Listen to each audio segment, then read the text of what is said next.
ว่าไม่เบิ่งตัวนี้แจ้งเลย เตะที่โทษกูฝอยว่า นั่นไร บ่เป็นที่บ้านก็บ่เป็นแต่เพิ่นว่าสิจัดสมมุติว่าเขาลงทะเบียนมันสิลงมา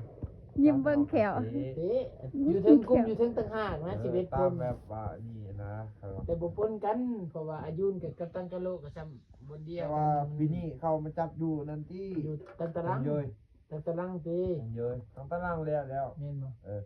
กลับมาทางเยอะชนะอายุนี้ 3 บาท30 บาท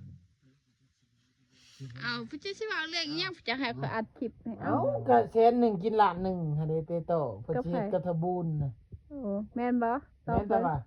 ยืนยันคำเก่าบ่นี่ดังๆอีกเลย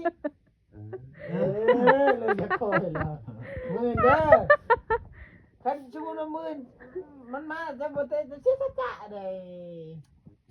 อย่าคอยเนาะ คอยเตะโอ้ย คอย เบาแห้งตี เข้มแข็งสมา คอยเตะ เออ เจ็บคอไม่อยากเอาไง อ้าวจบนะ